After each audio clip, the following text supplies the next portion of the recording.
it's like him with this executioner's mask on and all of these topless women around him.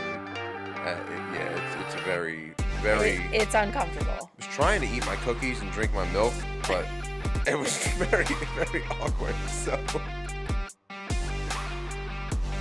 Hey everyone, that's Brit. That's Dale. And this is A Toast to the Atypical. We're the podcast that we talk about all sorts of weird shit from the past, from the now, and maybe from the future at some future episode. We might be doing some time travel shit, maybe. We did some time travel shit. We did. Ish. But anyway, this episode is going to be an interesting one, led by Miss Brittany herself. Miss? Mrs.? Mrs.? Mr.? No, not last I checked. Mrs. I think we're still good. Is that what it is? Where does Ms. come in? So Ms. is for, like, if you don't know that someone is married or not, but they're, like, an adult. So it's just, like, a guess? So, like, it's... Like Ms. Libby? No, she was Miss Lippy, wasn't she? I don't know. I don't know. She should have been Ms., basically. She should have been fucking institutionalized is what she should have been. Fucking painting her face with glue. No, Miss is for anybody under the age of 18, not married. Okay. If they're over the age of 18 and you don't know if they're married or not, you can call them Ms. How do you... Did you do a project on this? Like, how do you know this? I don't know. You're just making it up? Weird shit. No, I'm not making it up. All these years of Jeopardy. Probably. No, that's way fucking simple for Jeopardy. I'm too simple-minded. I'm simple-minded. I get like 3 questions right, maybe, on Jeopardy. Yeah, if it's like a really good category. That's about 4 more than I do. Give me a one-hit wonders category and I will sweep the floor with your ass, though. Yeah. Anyway. Back on track. Yeah, this is going to be a weird one. We're off to a great start. Be a weird one. Yeah. This whole fucking thing is weird. Yeah, it is. Weird. It is, and I'll be so much more than I ever thought. Yeah. So before we get too into this, huge thank you to our new followers. We have a ton of new followers, which is awesome. Thank you so much for following us. A lot more following on Instagram lately than the Facebook page, which I guess kind of makes sense. We kind of use that as kind of our main thing. Yeah. And the Spotify listens have been awesome, so thank you guys so much for your support. As always, this has been really fun for us, and I'm glad that you're enjoying it as well, because we are. Well, I am. I don't know if you are. Meh. Meh. Kills the time. Meh. What else would we be doing? Sleeping? It's an early one tonight, though. It's 9:30. So, what? You'd still be sleeping? Absolutely. I don't know why you ever present anything to me with like, well, you could be sleeping. That will never. You're sleeping right now. No. It's not even that. That will always win. Yeah, if you're presenting something to me and you're saying this is going to be fun, your alternative is sleeping, I will pick sleeping every motherfucking time. I'm just gonna be quiet on that note. And why? Because it's true. It's true. Yeah. I am comfortable enough at this point in my life to own my shit. And I know. I love to sleep. I know. Oh, God, I wish there was a rollover plan for all the naps I refused as a kid, because I would take them now. I still don't believe you ever refused a nap. I did. I was not a good napper. You're making up for it. Napping right now. I know. It's impressive. No. All right. Any follow-up from last episode we need to talk about there, dude? Not that I know of, but we're on episode 23, which is cool. Yes. What even was 22? I forget what our last episode was. That one was... Was it the Clintons? Clintons, maybe? No. No, there was one after the Clintons. What did we just do? Mandela was 20. Yeah, that was a while back. Clintons was 22, maybe. I don't fucking know. The Instagram page has it. Either way, we're on 23 now, and it was Valentine's Day. Oh, it was Questioning Cupid. That fucking stupid ass holiday. Duh. Check out the episode if you're interested. Link up there, right over Ms. Brit's head. Yes. Yes. All right. So our drink for this, you obviously know. Go ahead. So, this episode will be airing the day after what would be Kurt Cobain's 56th birthday. So, he was born on February 20th in 1967. So, yesterday would have been his 56th birthday. We lost him when he was 27. So, 27 Club. So he has officially been dead longer than he was on the earth. I think. Yeah. Maths are good. Yeah. I was trying to think of when it was. It would have been 2 years ago that he hit the 50-50 mark, but Okay. so this episode is going to be the questions surrounding Kurt Cobain's death and the months leading up to his death, the people involved following his death, the Seattle Police Department, and mystery. Just a lot of questionable circumstances. So, with that being said, our drink tonight is called the Nirvana. So it is bourbon, sweet vermouth, Chambord, and Angostura bitters. Yes. So Dale has us hooked up there. I got it hooked up. He's and gonna you know pour what that I got in tonight too. Oh my god, that was really loud. What the hell was that? So this is our drink cam now. Oh my god. We got a drink cam, so you can in 1080, 60 frames per second, watch me spill the drink. It's basically. I'm gonna just preemptively take that. Basically, what this is for. All right, let's see. I don't know. That looks a horrible. bit like dirty New Jersey water. I mean, we are talking about Seattle's grunge scene, so it looks actually horrific. It looks like a dirty bar rag wrung into a glass with ice. It looks pretty awful. I can smell it from here. It smells not nice. Let's see. Not nice at all. Don't forget our Toast the Atypical coasters. Coasters. Trying to. Are you cutting it off? Our drink thing here. Yeah, I know. And also, before we do this, don't forget that you can buy us a drink. Yep. Follow the link in our link tree for the Buy Me a Coffee, and you can buy us a drink. You can donate a drink for the show. We'll showcase it here. And if you have an idea for an episode, you can include that in the comment, and we'll try to do an episode on whatever the drink's about, or the theme of the drink or whatever. But we appreciate anybody who sends that over. So, yeah. And we appreciate you link. Even if you don't, but yeah. Come on. Yeah. Yeah. Don't spill the tea. Yeah. No, I'm going to do that in a minute. Oh, shit. Oh, shit. All right. To hopefully this not being as disgusting as it looks and smells. Yes. Does it smell bad? Did you smell it? I could smell it from I just sniffed the microphone. You jackass. Jesus Christ. I had one beer at dinner, and I don't know what this is, but I just yeah. It's probably just sleep deprivation. This is the second fuck up in the past 10 minutes. Mm-hmm. You guys just missed the first one. I probably actually was recording already. I think I may have been. You may have been. I don't know. Maybe it'll make it into the cut, but I don't know, man. I went to sniff. Yeah, I just sniffed the microphone. I don't know. God help us all. Ready? 1, 2, 3. Oh, I don't like that.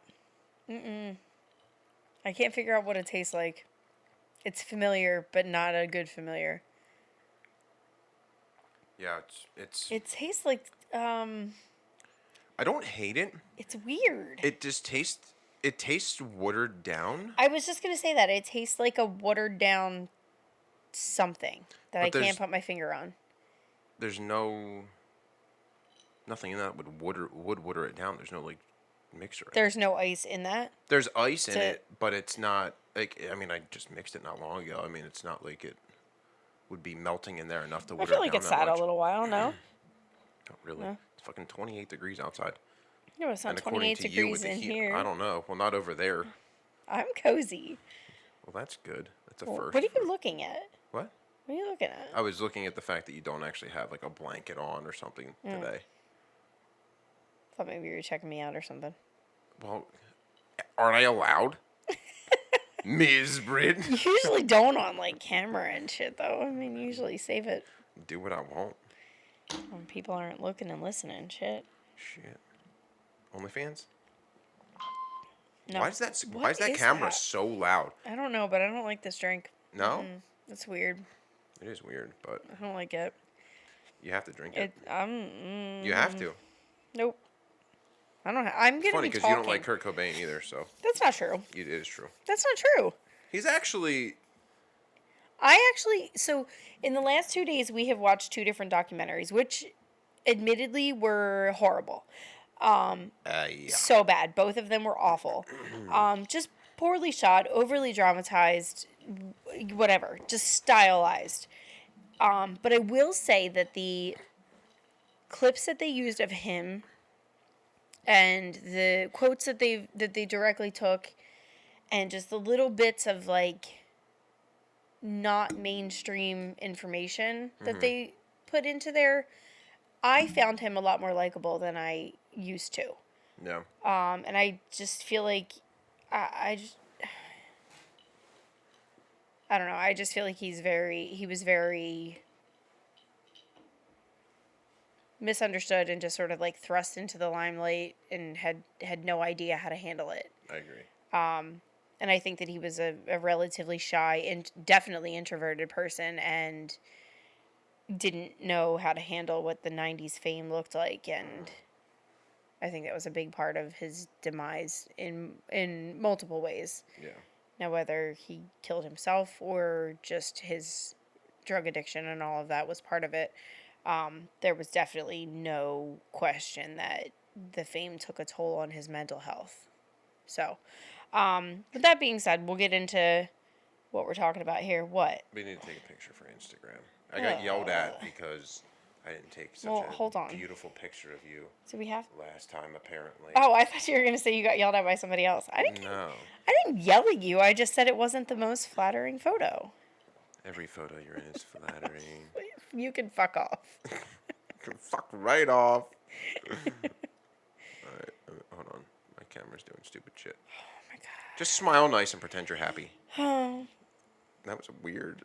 Do I have to? Alright.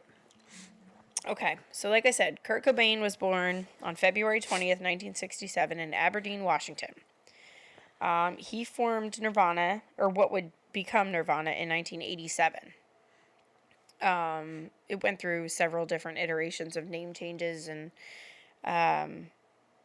all kinds of very weird things with like former members and all of that. But what ended up becoming the crux of Nirvana was 1987. Okay. Highly influential in the 90s. Their sophomore album, Nevermind, was like their huge breakthrough. So their first album was Bleach. Was okay. It didn't do as great, but then Nevermind did like huge success. That's the one that Smells Like Teen Spirit was on. Yeah, so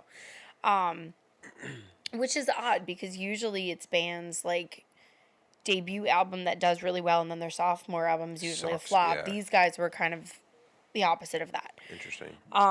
They're very often credited with overturning the classic rock, big hair, metal style of the 80s and bringing the grunge scene mainstream. They kind of ushered in the rise of alternative music and, you know, that whole grunge scene was really like the epitome of the 90s. Okay. Yeah. Multiple layers, flannels, Right. ripped jeans, combat boots, just like a very not leather fucking big hair bullshit. It was very down to earth, like some dude you would see walking down the street that was just like a normal Joe. Right. They really dominated the rock world for a while, and Cobain became somewhat of a role model and like a personification of the slacker. Okay. Idea of Gen X. Okay. And I mean, even still to this day is an iconic figure for people like in the decades that have followed. Yeah. But by 1991, Cobain was abusing alcohol and drugs pretty heavily and was suffering from serious stomach pains, which I couldn't find anything significant as far as like a diagnosis. And it seems like there was just kind of this mysterious reason for his GI issues. But he attempted to self-medicate, which... Was it just an excuse because he was a drug addict? I don't know. I guess it could have been, but this seems like it was kind of the beginning of his issues, not like an excuse to continue them. And he's also reported to have been suffering from depression, ADHD, and bipolar disorder. Okay. So I don't know how much of it is just because mental health was not as huge as it is now, and there just wasn't as much access to proper diagnosing and proper medical treatment. Okay. But essentially, as Nirvana grew in popularity, he became more and more uneasy with his role as the spokesperson for the band and for basically the whole generation. Right. So by 1994, he had entered himself into a rehab clinic called Exodus Rehab. April 1st or 2nd. I found two different conflicting reports. One says the first, one says the second. He escaped from Exodus Rehab Clinic and flew back to Seattle. Coincidence? What? He escaped from the Exodus? Doesn't that mean escape? Whatever. He jumped a 6-foot fence is what I heard. 6-foot fence. Good for him. Yeah. He's a tiny guy too. So Easter Sunday, which was April 3rd, 1994, his wife, Courtney Love, called a private detective that she found in the Yellow Pages named Tom Grant. And just flipping through the Yellow Pages. Yeah. So I mean, I guess it was the time. Yeah. So. And she didn't want to call too much attention to what was going on, knowing their status at the time. So she was trying to find like something a little more low key. She didn't want it to be like super, obvious who she was and what she was doing. Right. So she called in Tom Grant under the ruse that someone was using their credit card, and she was trying to get him to help her file a fraudulent claim. So he was like, you should probably call the police for that. I don't know why you're bothering a private detective with this. And she was like, well, my husband and I are very famous. Like, I don't really want to go to the police. I'd rather you help me with this, kind of like on the down low. So he's like, well, who the hell are you? Like, what are you talking about? And as he's writing down her name and Kurt's name, his assistant is like, holy shit, like, this is huge. Mm-hmm. So April 7th, 4 days later, Tom agrees to search their Seattle home, and he incorporates the help of Kurt's best friend, Dylan Carlson, who is the founder of the band Earth. So they search their home in Seattle and do not find him. They search twice, once at 2:45 in the morning and once around 9:45 at night. Okay. They search the property, nothing. The following day, Kurt's body is discovered in the greenhouse above his garage, at the same location where Tom Grant and Dylan Carlson were searching, by an electrical contractor. Okay. Forensics showed that he had died on April 5th from a shotgun wound, which was initially reported in the press as directly to the head, but was later described in various biographies as being through the mouth. At the time of his death, Kurt had taken a large amount of drugs, including heroin that was triple the maximum lethal dose for a severe addict, is what I found. Triple the maximum lethal dose. Yes. What is? So he was found with 1.52 milligrams per liter in his blood. Okay. Now, there's a lot of conflicting reports around this. Some people say that that's enough to completely kill a 300-pound man. Okay. Others are saying, well, it depends on how well he was habituated to the use of heroin, and him being a severe user at the time would have been able to tolerate that amount. Mm-hmm. Other people are saying even a severe addict wouldn't be able to tolerate that amount. So there's a lot of conflicting reports about what 1.52 milliliter or milligrams per liter actually looks like. And what it could do to someone. Right. So at the time of his death, Kurt Cobain only weighed, I believe about like 120 pounds. Yeah, I think that's what they said. He was not a large man by any means, and he wasn't very tall either. So, the fact that they're saying that this is something that would be enough to incapacitate a 300-pound man, I guess it would depend on if that 300-pound man is also a heroin user, which I highly doubt. Is heroin one of the drugs that like thins you out? Yeah. Okay. Yeah. So they found a suicide note and a pen near his body. That were the note was stuck in like a plant box, like a planter, and then the pen was stuck through it to like keep it in the soil. Okay. And the gun that he used had been purchased for him by his friend Dylan, the same guy who helped Tom Grant not find Kurt the day before. Okay.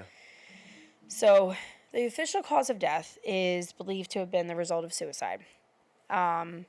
Which, they use his addictions, his unhappiness with his and his band's fame, his depression, his general health problems, and everything as like a driving force behind the suicide. They quote this suicide note, nature of the wounds, collection of guns, and this is the official report of the Seattle Police Department. The idea that he committed suicide is also widely accepted by his two Nirvana bandmates, Chris Novoselic and Dave Grohl, and by journalist Everett True, who is also a friend of his and Courtney Love's, and by his own father, Donald. So all of those people closest to him believe that he committed suicide. Now, there's evidence that does not support the initial theory, right, or the official theory, excuse me. So again, those heroin levels. Right. He had taken heroin shortly before shooting himself. Drug paraphernalia was found next to his body, and postmortem tests found a very high level of heroin in his system, which was 1.52 milligrams per liter of blood, as I said. Theorists claim that this would be so much that he would be unable to even hold the gun, let alone put it in his mouth and pull the trigger, that he would have just been so out of it. Others say that depends on how habituated he was to heroin, and he had been using it for a few years prior to his death. And, the idea that a dose that would put, a 300-pound man on his ass or in a coma might actually be barely enough for an addict like Cobain to even, like, nod off. Right. Okay. So who knows? The gun is another piece of evidence that is questionable. So he killed himself with a long-barreled shotgun, and it's suggested that would be pretty hard to shoot yourself with. Yeah. Because of the angle of the gun, the way you would have to pull the trigger, right, and the direction of force that you would need in order to actually pull it. Now, it's important to note that this was an automatic shotgun, so it did not need to be cocked. It was an auto. And there's a picture, and we'll include this as well. The Seattle Police Department released a picture in 2016, so quite a ways after the death, of one of their police officers holding the gun. Now, he's not holding it at the angle that Kurt would have actually held it at to kill himself. Right. So it's hard to say if it would have been able to be positioned in that way in order for him to pull the trigger on himself, but there is conflicting reports again. A lot of people say there's no fucking way. A lot of people say no, it's possible he could have used his thumb or his forefinger to do it. Right. There was initially reports that like you could use your foot. Crime scene photos did show that Kurt did have both shoes on at the time of his death. So I feel like even he that couldn't have used you'd a have to, foot. yeah. Right. That's a strange one. So the general theory of the conspiracy side of it, where this comes in, is actually advanced by Tom Grant, who was the private detective that was hired by Courtney Love at the time. He believes that Courtney found out that Kurt was planning to cut her from his will, leave her, and divorce her. And with that information, he suspects that she hired a hitman who rendered him comatose with an injection of heroin and then shot him dead. Mm-hmm. Possibly for his money, and she was trying to get ahead of him cutting her out of the will, Right. or she was just pissed off and wanted to prevent him from leaving. She's batshit. So yeah, I was gonna say she's incredibly volatile, and there's there's videos of her being absolutely fucking out of her mind. Her own dad thinks she's out of her mind. They're estranged. It's a shitty situation. I'll get into him in a minute. So, I mean, I wouldn't put it past her to be so incredibly proud that she would not fucking let him leave her, that she would not allow her, like, her pride would not allow her to have him divorce her and leave her with nothing. And then, the other thing that Tom Grant thinks is that potentially the Seattle police collaborated to cover up the true murderer. Now, I couldn't find definitive information as far as, like, how he thought the police covered it up. But again, crime scene photos were not released until 2016, and this happened in 1994. So over 20 years after the murder, the crime scene photos were finally developed and released. There was a whole roll that was not actually developed. Right. So which is fucking insane to me. Did you say why they put out that picture of the gun?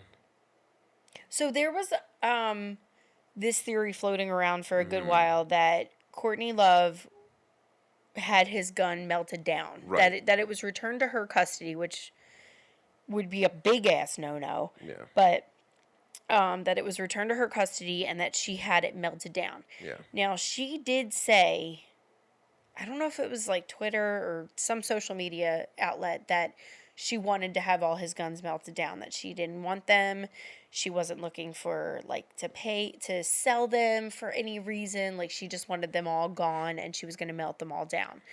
And I don't know for sure if she actually did or not, but there was talk that the gun was melted down, but it wasn't. Right.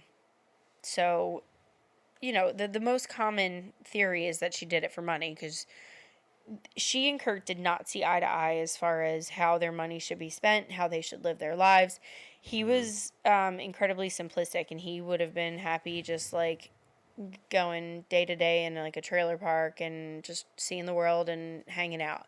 She wanted a mansion and expensive clothes, and she wanted to drive the fanciest car. Bougie. Yeah, but she was, but she wasn't. She, like, I don't know, she was always kind of, like, gross and trashy, and then, but, like, wanted to put this air about her that she had this money, that she just chose to be gross because she could be. Like, it was more so like, well, if I look like this, but I pull up in a Range Rover, like, who's going to say something? It was more just about the appearance of it. So, he did not, they very much did not see eye to eye on a lot of the fundamentals of marriage, which is why they were so shitty together. But, that was one of the big things that they fought about. And Courtney's insane greed is one of the big things that, many people claim she did it for money. Right. Kurt Cobain actually described her as obsessed with money on more than one occasion, but kind of disguised it as a joke. Like, oh, she just wants to buy this and she wants to buy that. And he would kind of laugh it off, but there are multiple reports that he was uncomfortable with it. There's no evidence that she was short of money at the time of his death. Her band was pretty well growing in popularity. And a week after his death, their album. So she was the lead singer of a band named Hole. And their album Live Through This was recorded in October of 93 and released a week after Kurt Cobain's death. It took a more commercial approach rather than their typical grunge heavy crap. And it was released to excellent reviews and sold 1.6 million copies. Okay. So, I mean, she wasn't really hurting for money, but I don't think, she doesn't strike me as the type of person that would ever be satisfied with just what she has. Like, to me, if she knows that there's more out there, I think she's just going to try to get it. Now, I don't know her personally. That's just the vibe I get when I wouldn't really see want her. to. No, I'm cool. Like I'm cool being on this side of this. She looks like she smells. She's. You know, but statistically, from these documentaries and the interviews that they had in her in the documentaries, and again, documentaries are they're gonna show you what they want you to see. Right, but she just seemed like trash. Yeah. But I mean, statistically speaking, if you are married or in a relationship with someone, you're spending an awful lot of time with the person who is most likely to kill you. Accurate. So, if it's not the money, it could just be that it was a fit of rage. It was a crime of passion. She was looking for revenge. Who knows? But, there's this assumption that she was very cold, very calculating, very manipulative. And there are many, many fans of Kurt Cobain who do not fucking like Courtney Love, which, okay. I mean, I'm not a huge fan of Kurt Cobain, but I'm even less of a fan of Courtney Love. It became kind of like a John Lennon, Yoko Ono situation, how much people hated her. People called her a sociopath. One of Cobain's ex-girlfriends said that Courtney Love was like this pathological liar, and that she said that the ex-girlfriend, Mary Lou Lord, killed Courtney Love's guinea pig because she was jealous that Courtney Love ended up marrying Kurt Cobain. Like, the whole thing is just so wild. Yeah. Yeah, people just came out of the woodwork. So a lot of people thought that the way that she handled his death and the time immediately after his death was definitely not appropriate. She was, they slut-shamed the shit out of her. There was a report that he had written songs for her band, which she was like, hell no, I write all my own stuff, and my band does it. People were pissed off that she decided to continue with the release of her album and her originally scheduled tour, which was scheduled prior to his death, instead of like staying home and grieving. Now, she had a 20-month-old at the time. Okay. She becomes the primary breadwinner for her daughter. Mm-hmm. She still has a life that she needs to continue, and she had somebody else to live for. Now, do I think that she probably should have taken some time to grieve? I don't know. Everybody processes grief a little differently. Mm-hmm. Some people need to just throw themselves into the next thing, and some people need to take time and wallow and get it out. Mm-hmm. And I think that you can't really shame the way somebody chooses to grieve in what works for them, because you don't know somebody else's situation, especially having a little kid involved. Like, I'm sure that being home with Francis at that time, with a 20-month-old, asking where daddy is, I'm sure that would have been a million times harder than her throwing herself into her work and doing what she loved. Francis? That's their daughter's name. Okay. All right. You said Francis, and I was thinking boy. Oh no, they have and a daughter. And then I thought I saw that they had a daughter. Yeah, so Francis with an E. Okay, gotcha. All right. Yeah. Okay.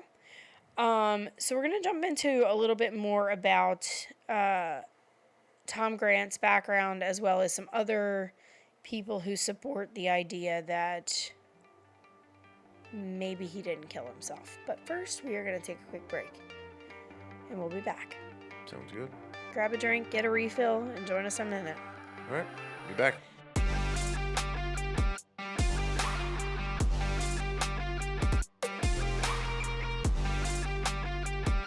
All right. And we're back. Welcome back. I am filled up. You are still working on drink number 1. I'm still nursing here. I need a nipple on this. It's a little bad. This is. What was the other really bad one we had that I was like, that's fucking awful? I don't know. It was like one of the chocolate ones or something. Man, I don't know. There was one that was horrible, and I just remember like choking down through it. It was bad. Yeah, I don't know. It's not great, but not good. It tastes kind of cough syrupy, but like a watered down cough syrup. Yeah, it's not great. It's not my fave. But it was a week for me, and what? I said it was a week for me. For real, it's been a week. Thirsty. Yeah, this week the work kicked my ass this week, and it just whatever. Yeah. But is what it is. yeah. All right, so most conspiracy theorists and most of the theories surrounding Kurt's death can be traced back to Tom Grant. So if you remember, we talked about him a few minutes ago. He is the private detective that was hired by Courtney Love a couple of days before Kurt's body was found. Actually, a couple of days before he was officially killed. So he was discovered on April 8th, and they estimated his death to have been on April 5th. And Courtney had called him on April 3rd, 2 days prior, to try and track him down. Okay. So he's been involved in the case since, 2 days before Kurt actually died. Okay. But in 1997, there was a producer named David Portnow who claimed that shock rocker Eldon Hoke, also known as El Duce, who's the lead singer of The Mentors. El Duque. El Duce. He might as well be El Duque. Fucking nut. He claimed that he was offered a substantial amount of money to murder Kurt Cobain. And he, would not stop talking about it at the time. He turned it down. He, kicked himself for turning it down. He was pissed because, he never had money. He was always kind of in a shitty spot. But he did an official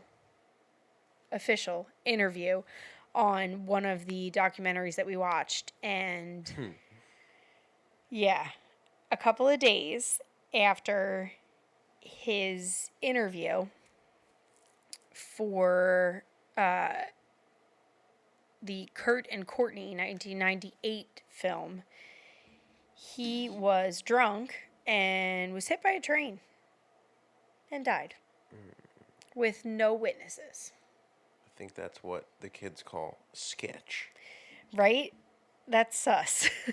Big time. Yeah. So a whole ass train. A whole fucking train and 0 witnesses. What about the people that were on the fucking train? Wouldn't they be witnesses? What the hell happened?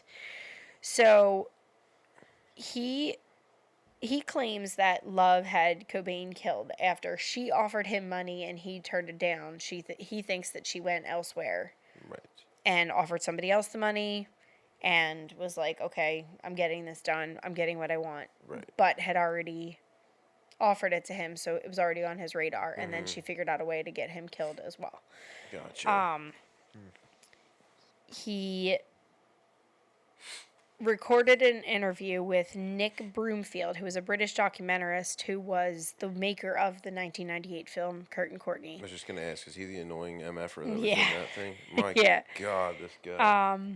He was critical. Broomfield was very critical of the people around Cobain for not really supporting him. He was another one who did not like the way that Courtney acted after Kurt's death. including her control over his legacy and her refusal to license any of Nirvana's music to him for his documentary. Yeah. Now, when we watched it, there were a couple of times where he's like, oh, I was hoping to play this song, but Courtney wouldn't release it to me, and then he kind of just gives you this little montage. But there's a couple of definite, like, passive-aggressive remarks where he's like, well, she wouldn't release this to me, and she wouldn't do that, and I got a cease and desist letter about this. Even though, like, some of the information that he got and some of the music that he received and that he was able to record was not official, like, Nirvana music. It was stuff from Kurt's Aunt Mary. I don't know. I think her name was Mary, who had a big part in his younger years. Yeah. And she basically Courtney like introduced him to recording music. Yeah, she had a studio, she had a drum set, she had all kinds of stuff that she and her husband, or her brother, excuse me, both were pretty heavily involved in like production of music and had access to a lot of stuff that introduced Kurt Cobain to that side of the music world. Yeah. So El Duce claims that Courtney Love offered him $50,000 to kill Cobain. That's not a significant amount of money to kill someone, I feel like. In 1997? I don't know, man. I don't know. But, I mean, El Duce is probably not the most credible witness. If we'll include some links to his situation, but he was part of a band called the Mentors, which is hilarious because they were, quote, rape rock is their genre. He was known to be incredibly misogynistic, disgusting, like performing sex acts on stage, like not an upstanding member of society. I'm not going to link it, but the documentary does have clips of boobies. His video, all the boobies, all the butt cheeks. I guess it's a music video. I think it was bad. But it's basically him singing, rocking out, whatever the fuck you want to call it, with a like an executioner mask on, and he's no Slim Jim. Like, this dude's big. He's a beef bag. Yeah, he reminds me of like one of those shitty wrestlers from like the 80s and 90s. Like honestly, I saw it and I was Nacho like, Libre. What the fuck is Jack Black doing on my TV?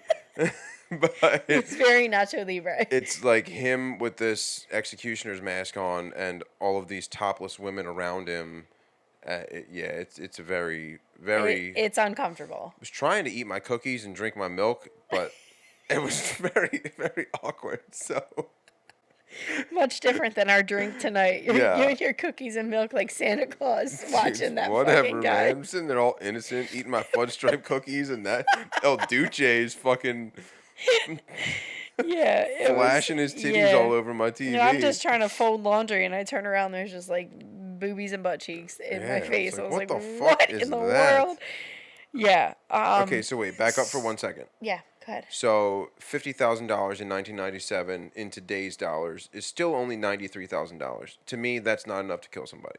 Well, that's probably why he turned it down. Maybe he is. And what does El Duce mean? Do we know? I wasn't brave enough to look it up. I need to know. El Duce. It means the leader or dictator. So that's actually not as bad as I thought it would be. Okay, go ahead. Proceed. So El Duce implicates someone called Alan. It was Alan. Is who he believes to have been the killer. A lot of people... No, he never says a last name. But a lot of fans think that it was Alan Wrench of the band Road Whore. Road Whore? Yep. Is that more rape rock? Probably. What the fuck, dude?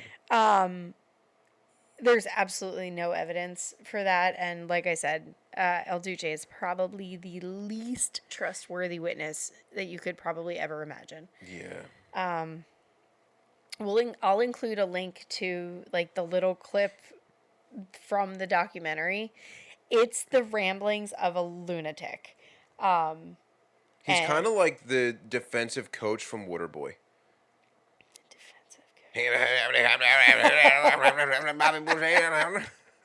Right? See the guy who's riding the pig? He's got his nipple pierced and his overalls and his boobs hanging out. Yeah.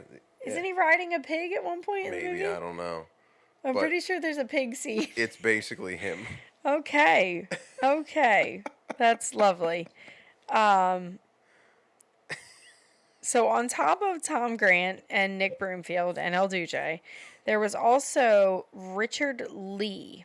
He was a Seattle public access TV presenter who produced a series called Kurt Cobain Was Murdered in 1994. Right to the point. And he, as of 2016, was still pushing this very similar conspiracy theories. So I'm going to back up just a smidge here and talk again about Tom Grant. So Tom, in addition to David Portnow and El Duce and Nick Broomfield, Tom Grant, again, is kind of the leader of all of this. He seems to be where the stem of most of the information is coming from. Mm-hmm. And one of the biggest pieces of evidence that I found is that he claims to have found a handwriting practice sheet. Yes.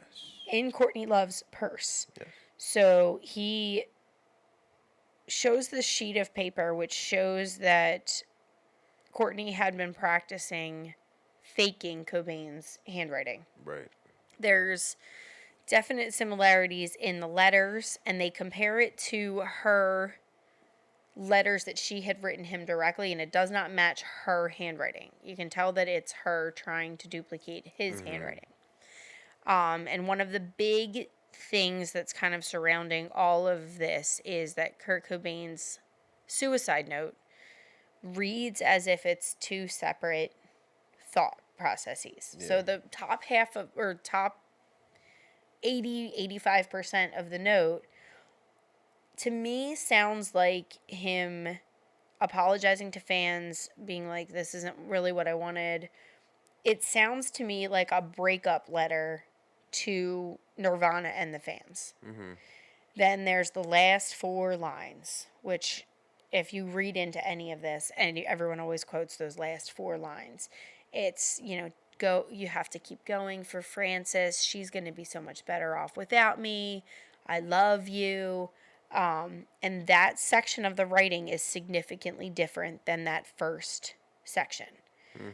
The style of it, the tone of it, the look of it, everything is incredibly different than it is in the first section. Mm.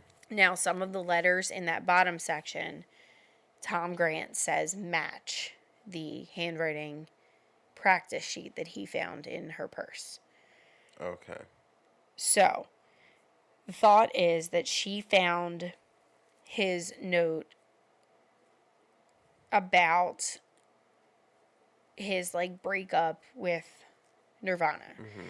Now, at the time of his death, he was working on a solo project that nobody really knew about yet.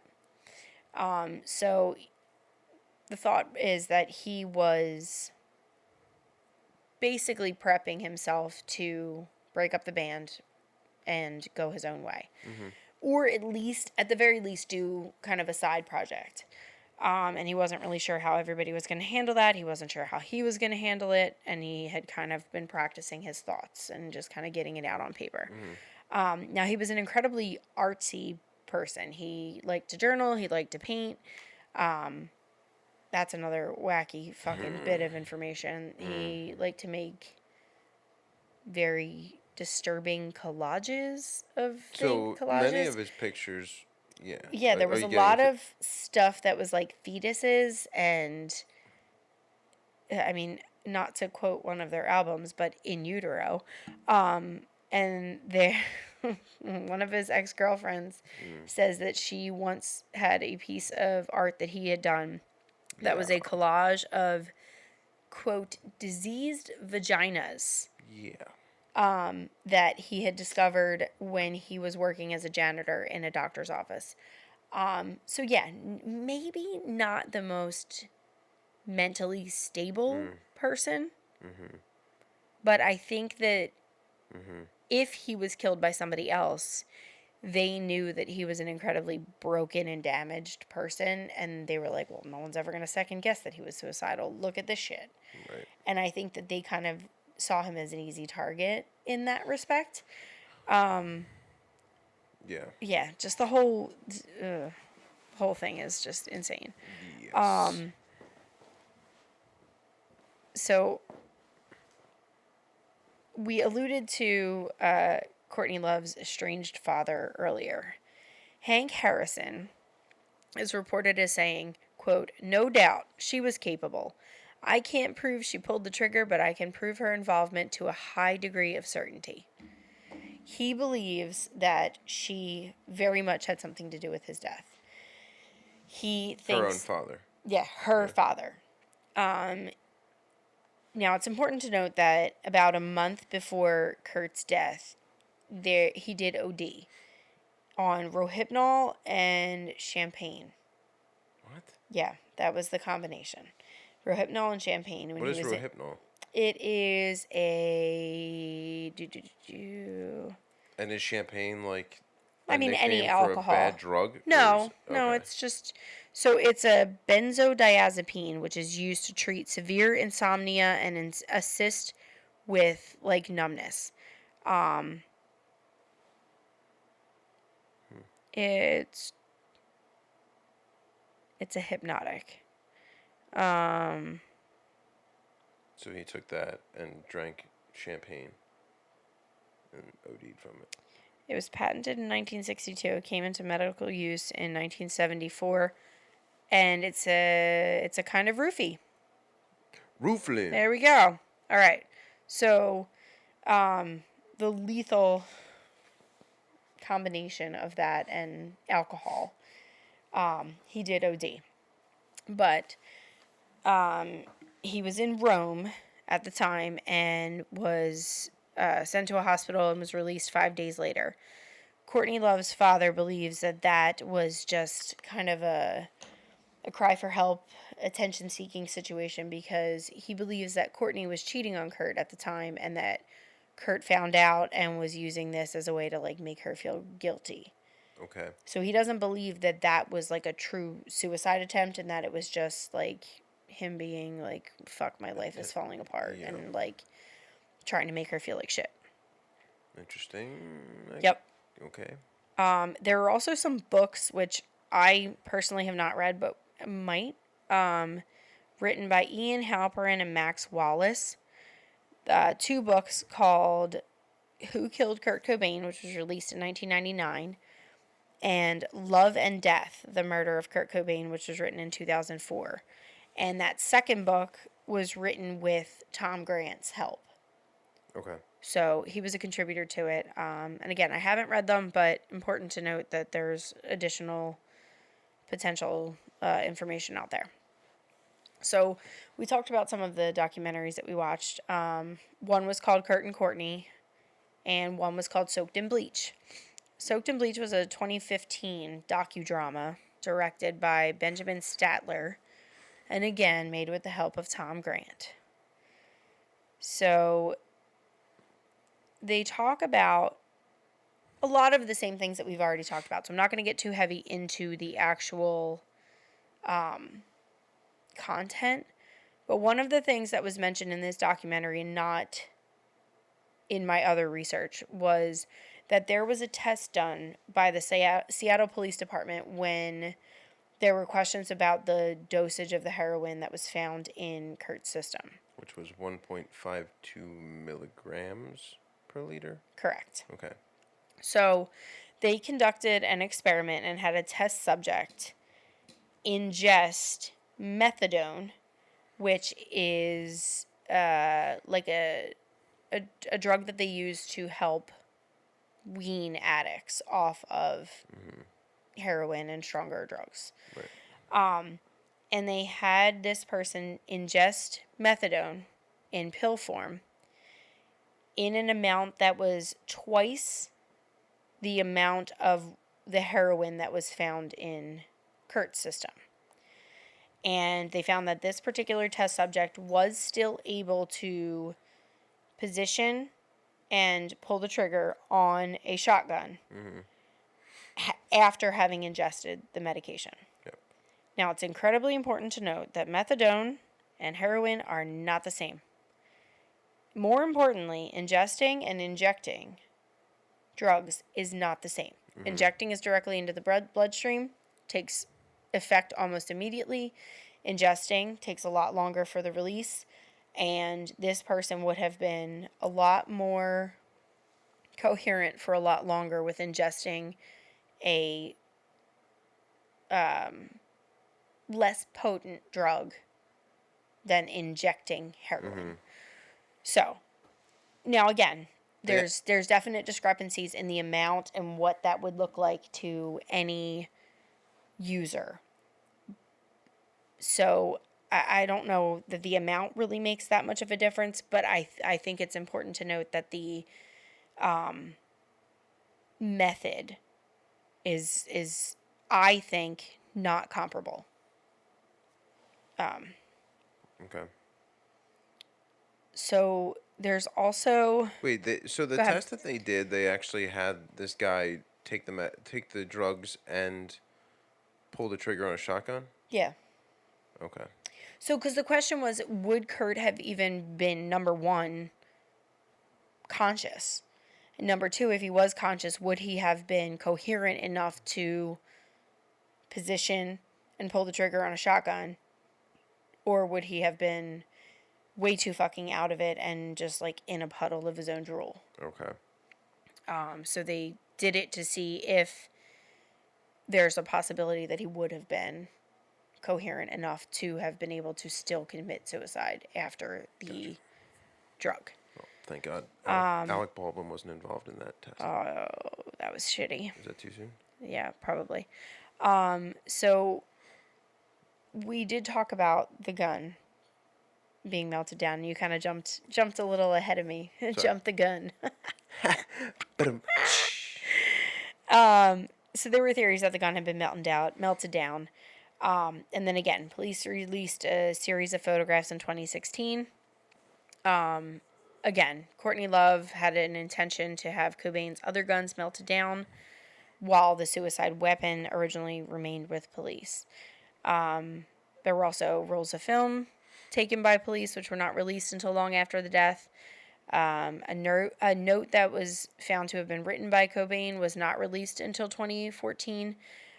So they think, this like little nugget here, breadcrumb trail of information kind of fuels the conspiracy theory of like, why wouldn't they just release everything at one time? Like they're just giving us little bits here and there. Tom Grant firmly believes that Seattle police either totally botched the investigation or deliberately lied to cover up. And again, we talked about the suicide note a little bit. So the thought is that he either didn't write the note or it didn't refer to his suicide, but his plans to either leave Courtney or put Nirvana on hiatus, or that he wrote part of the note and someone added references to suicide at the end. Again, could it have been written by Courtney or potentially the hitman? Or could they have just been, like, could he have started the top part of the suicide note and then taken the drugs and then just his handwriting got shitty as the drugs started taking effect? Right. That was my thought as you were saying that, but then you said that the last 4 lines or whatever matched what was on that alleged practice sheet. No. I'm sorry, if that's not what I meant. So the shape of the letters. So in Courtney Love's practice sheet, it looked like when a little kid is learning how to write letters. Yeah. It was just like A C C C C. Like it was just letters repeated. Right. But the shape, size, and like certain curvatures and certain lines in the letters on the handwritten practice sheet match the exact letters in the words that were written on the suicide note. Not the same words. So it wasn't like... No, I know. Oh, okay. Yeah, so the writing matched... Yes. What? Right. Yes. Yeah, that's what I'm saying. Yeah, so it matched what was on the practice sheet. Correct, yeah. But she didn't write like "I love you, I love you, I love Right. you" No, on the yeah, it was practice sheet. all Okay, letters, I just and want to it was make like sure a that was key clear. of her Yeah. practicing. Yeah. Yes. So, I guess what would really be important to note is like how long in advance did Courtney know about his plans to leave her? Was his, overdose on the Rohypnol at all related? At the time of the overdose, Courtney Love said that he had attempted suicide, while a doctor who treated him reportedly said that it did not look like a suicide. It was very widely seen as an attempt by Courtney Love to promote the idea that he was suicidal. You know, it would imply that she had to find out about his plans to leave her well in advance and then construct enough of a timeline to kind of drop these nuggets of him being suicidal, plant these seeds of doubt, and then wait, a month before killing him. Which, I mean, I guess could happen. She doesn't strike me as the most patient person. Yeah. So I don't know that she would have it in her. But who knows?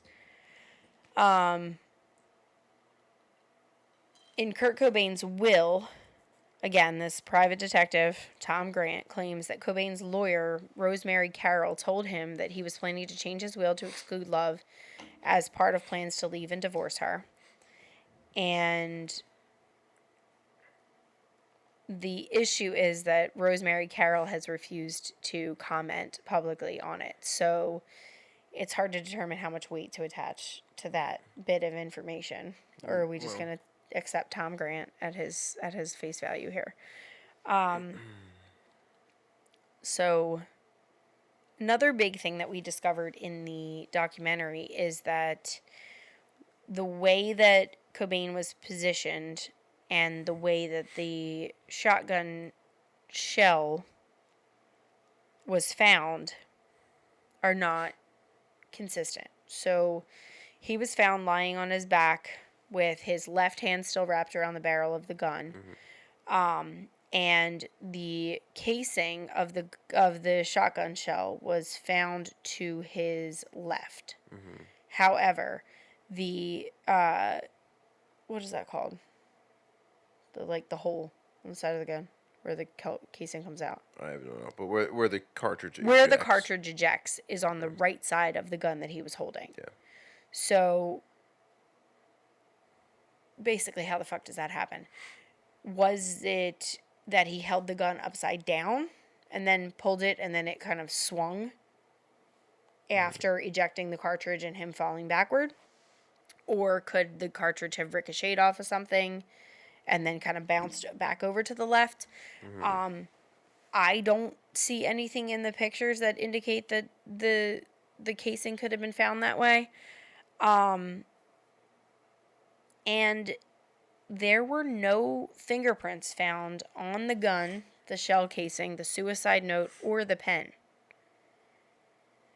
But there's a thought that because it was a greenhouse and it was a pretty moist environment that they could have just like rubbed off. But I don't think that's a thing that happens. So Yeah, I don't know. There's also a claim that one of Kurt Cobain's credit cards was used between the time of his death and the discovery of his body, which might suggest a robbery and murder. Okay. But I couldn't find too much information on that. It was just something that was kind of mentioned in passing, so I don't know how true that is. Gotcha. One of the things that makes me question is why the hell did he get the gun? If he wasn't suicidal, what made his best friend get a gun for him, just shortly before he dies? But this wasn't the only gun he had, though. No. It wouldn't be unusual for somebody from a small town in Washington state to have an interest in guns. I mean, it's really not that abnormal. But this particular one, he had gotten very shortly before his death. There's a thought that he was scared of Courtney and I'd be scared of her too. yeah. Well, so that was part of the original, like, he's suicidal. She's a lot bigger than him too, right? She was tall, yeah. Well, is tall. So when he overdosed in Rome, she called and said that he was suicidal and that he had locked himself in the bathroom with a gun and that he was going to kill himself. But when police responded, he said that he was just hiding from her and that he was not suicidal. He was trying to get away from her because she was being violent toward him. Supposedly. She cray. I don't know. I'd believe that. Yeah. There's also a question of the door where Kurt Cobain's body was found to the greenhouse. There's conflicting reports on how the door was locked, whether it was from the outside or the inside. I can't find definitive answers on that. What do you mean how it was locked? So there were reports that the door was locked from the outside, not from the inside of the greenhouse. How would they know? What do you mean? Like, the lock is on the outside? Yes. Which, I mean, I Okay. guess you could lock it and then pull it closed, but, like,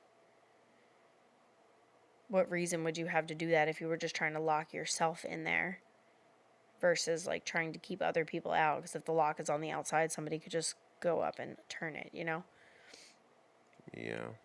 But, yeah. There's just a lot of conflicting information about it. And, you know, quite a bit of confusion and theories about it. So, what do you think? What do you believe? What do you not believe? How much of the information are you thinking is potentially legitimate? I think there's been so much time and so many hands on this. Mm-hmm. I'm still a little confused on the lock situation. Can you clear that up for me? I can try.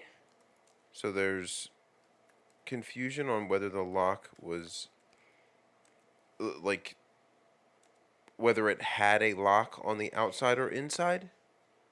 So, hold on. Because the way that you, well, let's see.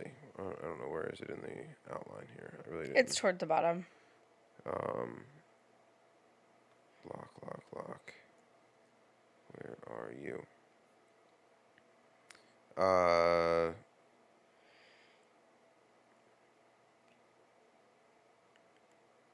So originally the question of, it was thought that he locked himself in the greenhouse to kill himself. Okay. But when Tom Grant visited the home after the death, he took a photo that showed the twist lock. So that, like, it was the, not like a deadbolt. Yeah. Like the twist lock on the door Right. handle. So Yeah. the thought was that maybe somebody went in there, shot him up, and then, like, twisted the lock and locked it closed and pulled it behind them as they left. So his picture's showing the lock on the inside or the outside? The lock is on the inside of the door. Okay. Yes. So the lock... Yes, the lock is on the inside of the door. But the question is, did he lock it from the inside or did somebody lock it and then go outside and lock him in there? To stage it as a suicide. Gotcha. Like, okay. Did they go in there, shoot him up? Okay. Literally and figuratively, I guess. So did they go in there, shoot him with heroin, shoot him, and then twist the lock and pull the door closed behind them to make it look like he locked himself in there? Right. Okay. So there, you know, there's question of that, and again, like not finding fingerprints on certain things, like the whole thing is very strange to me. Yeah. So So my thought on the whole thing is it's all very sketchy. Yeah. Oh yeah. The they can, I mean, I don't know. They're trying to say like the cartridge or the shell from the shotgun's in the wrong spot, and the letters off and all sorts of stuff. But like in my mind, if this guy had so many guns, Yeah. why would you take a shotgun Yeah. Why would that be your choice? if you have? I mean, I don't know. Maybe he Um. figured a shotgun's gonna secure it better than a handgun would, but I feel like if he were to, and there was also like correct me if I'm wrong, but I think in the one documentary they showed like crime scene photo, and there was like a box of shells next to him from the Uh. shotgun I don't think it was a box of shells. He did have like a cigar box next to him, but it was that had the all drugs in it. yeah, it was But all then I drug thought there were paraphernalia. multiple shells, and like that didn't make much sense to me. If that's what I saw, I don't know. I was still kind of scarred from the El Dolce thing. El Duce, El Duce. El Duce. But yeah, I don't know. I don't honestly. My initial thought So was there's the only thing I remember seeing as far as shells go is there was a bag of shells, right? shells. Yeah, I mean they're not like it's not like spent casings, but Right. there's a No. box of Right. So shells there's a whole there. box. Yeah. Like, why? If you're gonna commit suicide, why would you bring a whole box of shells with you? I don't know. That See, that I doesn't think make that a sense to lot me. of these things feel very staged. Yeah. Like Like that having doesn't. his heroin kit right next to him, having like you said the I mean, you pretty much know if you shoot yourself with a shotgun, like you're gonna get it done first try. Yeah. You probably don't need a whole bag of them. I also just find it so weird that he wouldn't just choose a handgun. Like, why would that be your weapon of choice? I have no idea. I think the whole thing's weird. My initial thought was not to sound fucked up here, but my initial thought was who cares? Because like my thought about Kurt Cobain was he was a drug He's a addict. This junkie. was just an over. Yeah, it was an overdose thing. Yeah. He took too much, shot himself. Maybe he was cleaning his gun and while he was high and shot him. Like I thought it was just like a fluke thing. But then the more you look at it, it is very strange. Yeah. Very strange. And like even the suicide note, like those last 4 lines, they seem like I mean, pardon the pun here, but they seem like overkill. So my thought on the last couple lines, which you mentioned, was the last few don't line up with kind of the theme of the rest Yeah, of it. and we'll include a photo to the Yeah, I'll put a the link, thing I guess, too. to a photo. It's But just it's too much, yeah. the thought initially was, okay, if he shot up with drugs, his motor skills and stuff probably declined towards the end of the letter. Right. And that's why everything That was was my changing. thought Right. too, but just the And what then they're saying is weird too. Like it just doesn't but also fit. think of it so think of it like this too is another thing that kind of just popped in my head is okay, let's say Courtney Love did write the last couple lines of it. Do you have the letter pulled up? Can you tell us what the last couple lines say? I again? don't at the moment, but I can. Go ahead, But keep it was like talking. an I love you, stay alive for Yeah, or stay keep going strong or whatever. for Yeah. Frances. You know, her life's gonna be so much better without me. I love you. I Right. love you. So, given that Courtney Love is a psychopath and also a drug addict, what maybe she wrote that on the suicide note to kind of make herself think that Kurt wrote it, if that makes sense.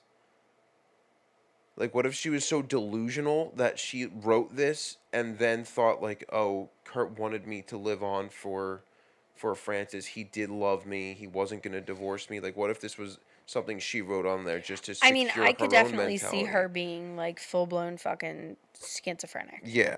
So, I'm gonna actually read the note because I found the text.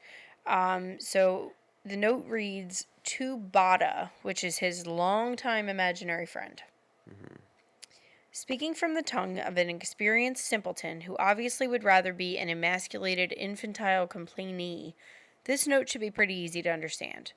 All the warnings from the Punk Rock 101 courses over the years since my first introduction to the, shall we say, ethics involved with independence and the embracement of your community has proven to be very true. I haven't felt the excitement of listening to, as well as creating music, along with reading and writing for too many years now. I feel guilty beyond words about these things. For example, when we're backstage and the lights go out and the manic roar of the crowd begins, it doesn't affect me in the way in which it did for Freddie Mercury, who seemed to relish in the love and adoration from the crowd, which is something I totally admire and envy. The fact is, I can't fool you, any one of you. It simply isn't fair to you or me. The worst crime I can think of would be to rip people off by faking it and pretending as if I'm having 100% fun. Sometimes I feel as if I should have a punch-in time clock before I walk out on stage. I tried everything within my power to appreciate it, and I do, God believe me, I do, but it's not enough. I appreciate the fact that I and we have affected and entertained a lot of people.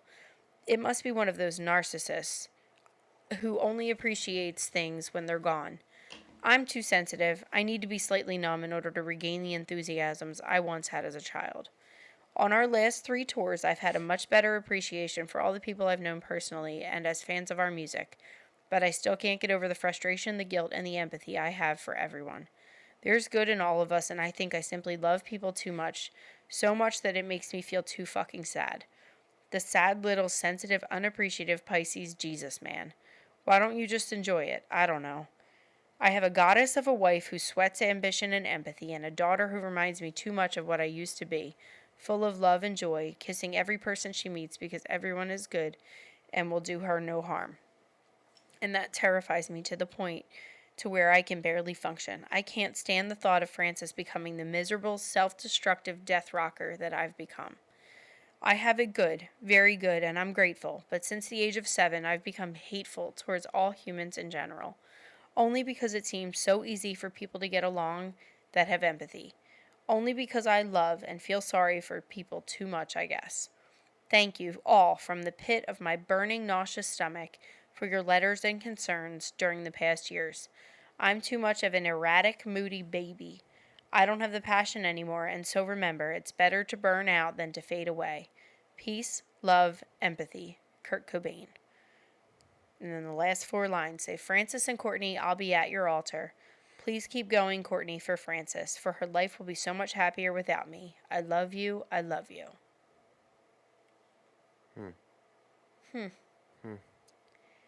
So, yes, the bottom end of the... So I have it pulled up here. I don't know if you can see that from there, but I can pass you my computer.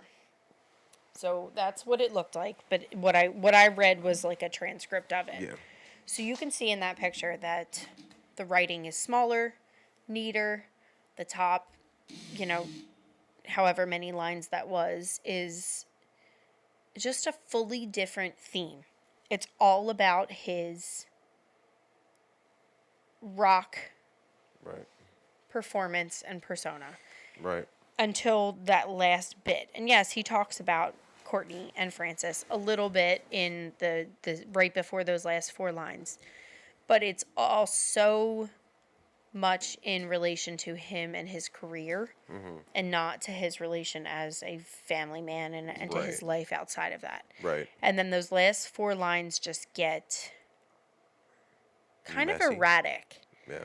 And, the keep going and, she'll be better without me. Like, those seem just so stereotypical for, like, Suicide Note that to me it just feels like overkill. And that first section to me feels like him saying, like, look, Nirvana has gotten to be something that I didn't really think of. Don't think I'm not appreciative, because I am. I love my fans. I love what we've made, and I love that we've touched lives, but it's not what I want. Mm-hmm. And to me, it sounds like a breakup letter until those last 4 lines. Yeah, I'd agree with that. And the fact that he even, like, signs it before that is really fucking weird to me. Like, he literally writes, peace, love, empathy, Kurt Cobain. Yeah, that's... If it was a suicide note to his wife and daughter, why would he put Kurt Cobain? Yeah. Like, if I were to write a suicide note, I wouldn't write my full name to you and our kids. Right. That whole thing is so odd to me. Yeah. Yeah, that is strange. I didn't realize he put his first and last name in there. I mean, he was an odd duck. Don't get me wrong. Right. But still, that's really weird. None of the rest of that feels to me like a suicide note. Like, if I were to, God forbid, decide that that's the direction my life needs to go and I'm done, I would not talk about all of my unhappiness in my job. Right. It wouldn't be, okay, this is not the passion that I have. Because that's fucking meaningless. I'm replaceable at work. Yeah. Everybody is. You're replaceable at work, you're not replaceable at home. So if I was that unhappy with my job, I'd quit my fucking job. Right. I wouldn't kill myself. You can't compare that to other people, though. No, I know that. But the way that this reads is that he's unhappy with his job. Not that he's unhappy with his wife and kid. This, to me, seems like it's a journal entry. And the reason is because if he wasn't just writing down thoughts, why would he address it to his imaginary friend? Right. Like, to me, that's a great subject for somebody to write to if they were doing a journal. Absolutely. Like, and that was kind of what I was alluding to earlier, is that it felt to me like he was practicing what was going to be a public statement to his bandmates, the fans, his record label maybe. Like, it felt to me like him talking about all the things that he was not happy with in relation to his job. Right. And him finding a way to get those thoughts out. Yeah. And just talking to this Bada creature. And also, like, who writes a suicide note to an imaginary friend? Yeah. Like, I don't know. It just, to me, Weird. I feel like Francis and Courtney should have been the name at the top. There's a lot of stuff here that just doesn't line up for me. I definitely think it's... I'm a theorist that almost all, like, Hollywood or, like, Hollywood-related deaths are in some fashion have some tie to some shit. But this one's very, very skeptical to me that it was a suicide. Mm-hmm. It should have at least been more, especially because of the negligence of the police department from not even developing, like, I think they said in the documentary 2 rolls of film. Yeah. Weren't even, because they were just like, oh, it's just pretty clear cut suicide. Mm-hmm. I don't believe it, though. Nope, I don't either. No.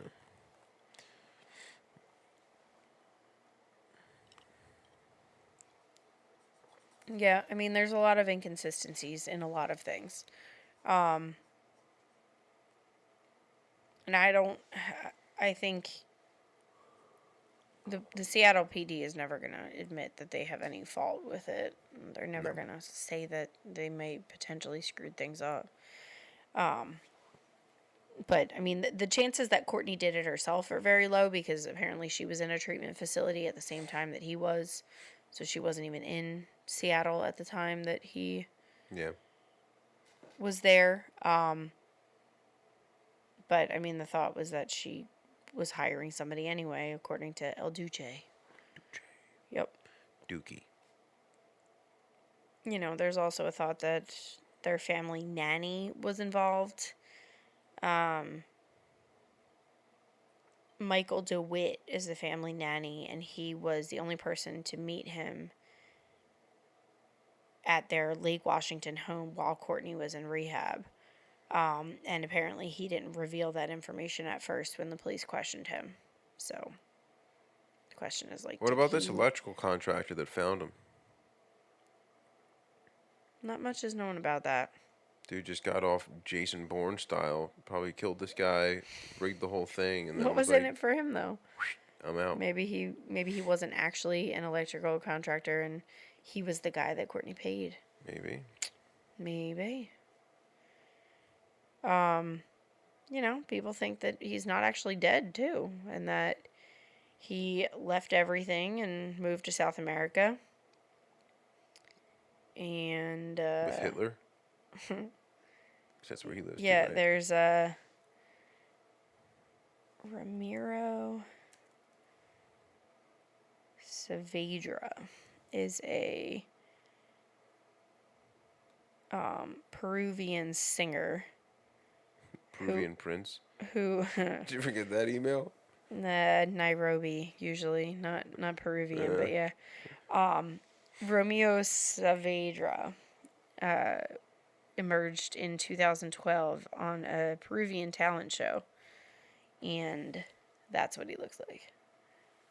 But, like, if you were going to try to maybe not be discovered, why would you fucking look exactly the same? Also, he'd be way fucking older. Like, this guy does not look like he's 40. So,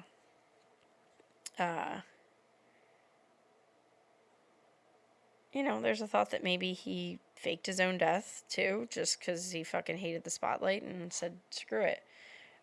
Media wasn't even allowed at his funeral, so maybe he's not actually dead and he just faked it.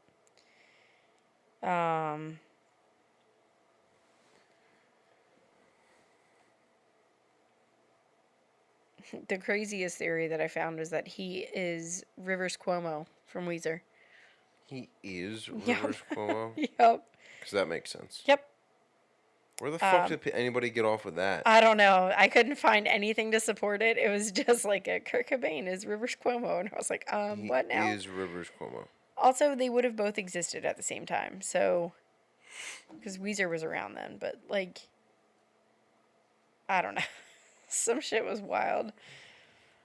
There's always the Illuminati and MK Ultra connections that people seem to draw from all of this stuff, too. But, so what do you think as far as I'm not too privy on drug use and dosages and all that information, but do you have anything to add about, like, the heroin Are you implying that amount? I'm privy to the drug usage? No, I just am curious what you think about the dosage that was found in his system versus,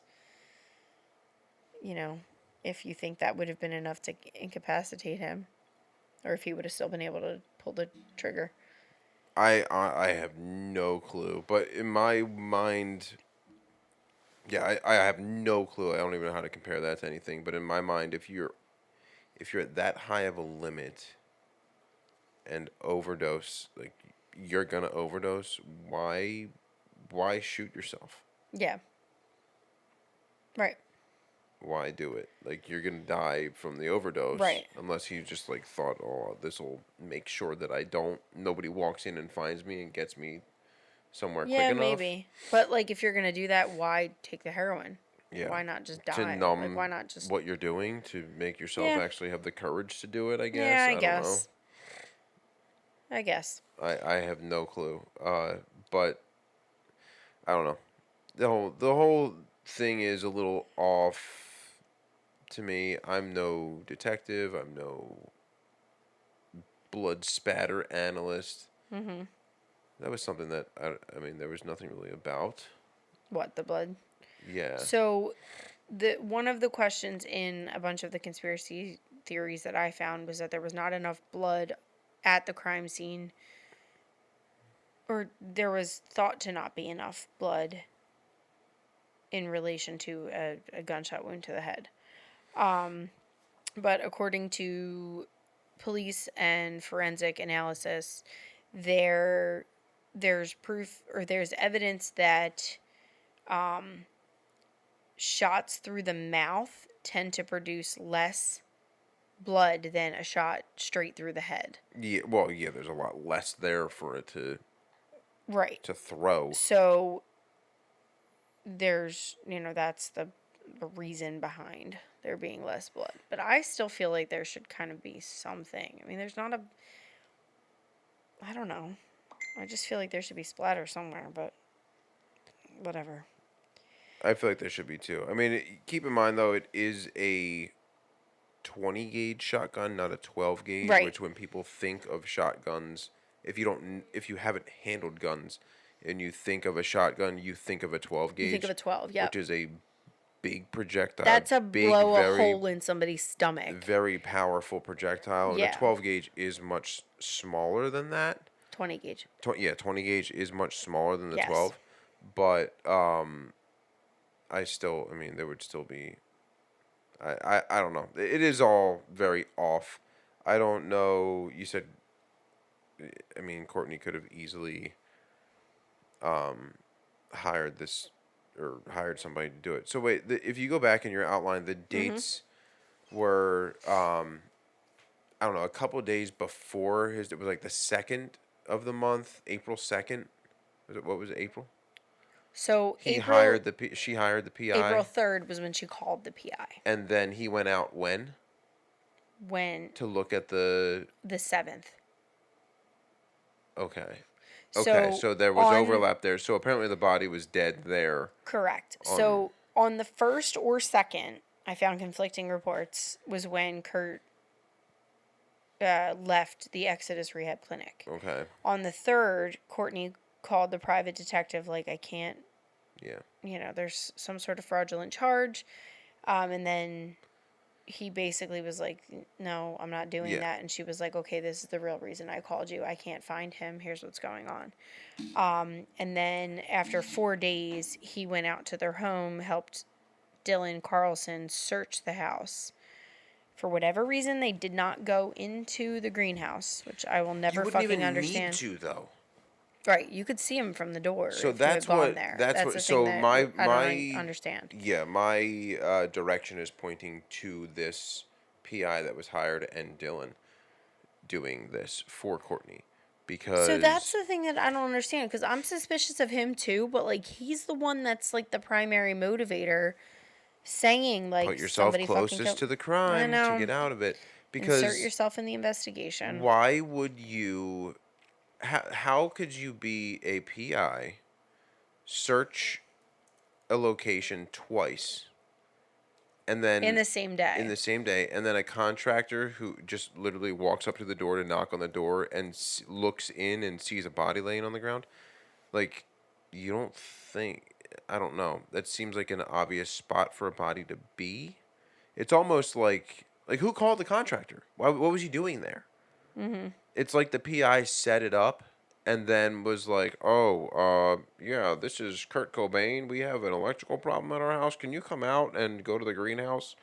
Like, it seems very set up to me. Right. So, I don't know. That's my... The electrician was there to install a security system. A couple days too late. Yeah. Courtney was the one who made the appointment. Yeah. So, see, that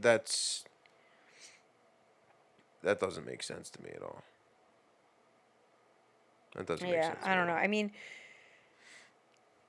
Tom Grant says that Courtney was the one who made the appointment, but there's conflicting reports on whether Kurt made the appointment himself, because he was kind of nervous about, like, stalkers and the fame and all of that. So the thought was that maybe he actually made the appointment but killed himself before the appointment, or whatever, killed himself or was killed before before the actual appointment had. But I don't understand, and I don't know that I ever will. Tom Grant said that, like, in the day that he went out to investigate, it was, like, dark and rainy or whatever, when he went to go search. And he said that in the dark, he just missed the greenhouse. I don't know How how do you you miss just a whole miss. Like, fucking you're house? a private fucking detective. Like, how do you miss a whole part of the whole ass building? Like, what the fuck, Hopefully man? she didn't pay this dude much. Yeah, well. She said Yellow Pages, not like Cracker Jack box, right? It's like on the side of a milk carton. Yeah. I don't know, man. I just the whole thing is so confusing to me. I don't really understand. There's just so many gaps, and there's just so many missteps Yeah. by everyone involved. And it almost seems like, had it actually been a suicide, it seems to me like someone came in and fucked something up. Like, maybe it was a suicide, but then they got nervous that it didn't fully look like a suicide, so added these other things. Like, at some point, somebody fucked up this scene so badly that there's no real way to determine what the right answer is. Yeah. And honestly, I think the Seattle PD just took the easy way out and said, okay, it was a suicide, cut and dry, done, and washed their hands of it. And, whether Courtney was involved or not, or whether this Tom Grant guy was involved, or this, I don't fully trust this fucking Dylan Carlson guy either. Yeah. If I'm being perfectly honest, like, if Was he banging Courtney? Everyone was banging Courtney. That's true. If Even he was the one that went over, like, oh, Kurt's my best friend, I'm coming to help search for him, I think that he could realistically lead Tom around the property, like, oh, this is where we're going to go search next. Let's go try this. I know that this is this bedroom. Like, Yeah. I feel like he could very easily lead that and not get to the greenhouse. And if Courtney already kind of felt like Tom was sniffing around her a little bit, she probably would have said to Dylan, yo, I need you to keep him out of the greenhouse. Because had Tom discovered the body, the investigation would have been handled a little bit differently rather than it going straight to the Seattle PD, I would assume. So I think that she knew that. I think she was a little more, I don't know, intelligent than we give her credit for, but and I think manipulative, she, not yeah. intelligent. Well, you have to be a certain level of intelligent in order to be effectively manipulative. But I guess so. in any case, I think this Dylan Carlson is probably involved in to some extent. Yeah. I'd agree with that. I don't know. Either way, rest in peace, Kurt Cobain. And don't do heroin. Stay off drugs, guys. Yeah. Don't do it. Just say no. Isn't that Dare? Yeah. Dude. They took Dare out of schools. Good. Because they nothing were like opening up a fucking suitcase full of shit like, right. This is how you shoot up. You ever see crack cocaine, kids? Tyrone Biggums. Oh, God. I'm telling you, I didn't know what any of those drugs were when Dare came. And I was like, what the fuck? And they're like, well, this one will get you fucked up. This one will kill you, so don't do that. But this blue one... pills. These ones... Yeah, choose the blue pill or the red pill. Like this one's going to give you a I fucking... felt like I got, like, fully transported into fucking Alice in Wonderland. I was like, what just happened? You're going to have a fucking party if you have this one, but you're going to feel like shit the next day. Like, oh, this shit was wild. Yeah, this one will fuck up your teeth, but if you take this one, you won't care. Like, yeah. I don't know, man. So yeah, they took Dare out of schools. Probably for the best. Yeah. Anyway. Anything else to add? Zero. Zilch. Okay. Nada. I have to pee. That sounds like a you problem. It's gonna be a you problem if I pee it ain't right now. Be shit on my problem. I don't do the laundry. That will go directly in the trash. This also ain't my office, so I don't really care what you do over here. That's true. You can piss yourself all you want. Me and El Duce. I still can't believe it's like ingrained in my head. It's a problem. I'm more hung up on the fact that he died like 3 fucking days after shooting this interview. Yeah. A train. A whole ass train Like, you don't just stumble onto train tracks and be like, oh, look at that twinkling light heading my way. Head toward the light. What the fuck? I don't know, You dude. need to try to get hit by a train. Right? Like, you know for fucking a while when So a train's long. coming. I mean, they move quick. So, like, even if you know for a long time, they get there fast. But, like... No. I don't know. If any idiot out there is going to get hit by a train, it'd be that idiot. It probably would be him. He was pretty, yeah. High-class individual. Fucking mess. All right, well. To Kurt, fuck Courtney. To El Duce. El Duce, my dude. And to Tom Grant. Keep fighting the good fight, Tom. Jesus. Good night, everyone. This nasty drink. Good night. God, that's